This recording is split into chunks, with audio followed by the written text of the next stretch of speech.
Sarah had always dreamed of having her own place. After years of saving, she finally found an affordable apartment in the heart of the city. The apartment was old but charming, with creaky wooden floors and tall windows that filled the rooms with sunlight. She felt a sense of comfort and belonging the moment she stepped inside. But there was one strange thing, a door in the hallway that was firmly locked, with no key in sight. The landlord had shrugged it off, saying it was just a closet that had somehow been locked for years. "No one's been inside since before I owned the place," he'd said casually. "Probably just some old storage stuff. You won't need it anyway." Curiosity gnawedat Sarah. Every time she walked past that door, she found herself staring, wondering what was inside. Days turned into weeks, and her curiosity grew stronger. She tried not to think about it, but something about that locked door felt out of place. It was as if the room was waiting for her to open it. One rainy Saturday evening, Sarah found herself alone at home, listening to the gentle sound of rain pattering against the windows. The hallway was dimly lit, casting eerie shadows that danced along the walls. As she passed the locked door, she paused, feeling an inexplicable urge to open it.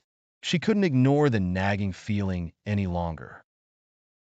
After searching online, she found a video on how to pick a simple lock with a bobby pin. Her heart raced as she twisted the pin in the keyhole, holding her breath. After a few minutes, she heard a soft click. The door was open.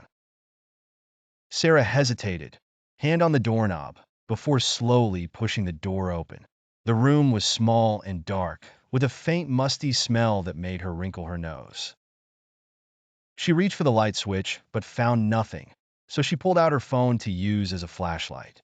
The narrow beam of light revealed a small, forgotten space, filled with dust and cobwebs. Old, faded wallpaper peeled from the walls, and the air was heavy and still. What she saw next made her heart stop.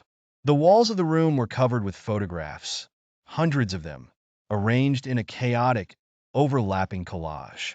Each photograph was of her. Some were from recent years, her college graduation, her first job, random snapshots from social media. But others were from a time she could barely remember.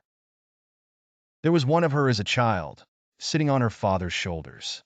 Another showed her as a toddler with her mother, who had passed away when Sarah was young.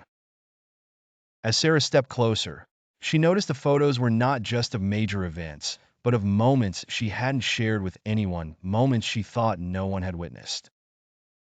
There was a picture of her reading alone in a park, one of her sleeping in her college dorm, and one of her laughing with friends at a cafe.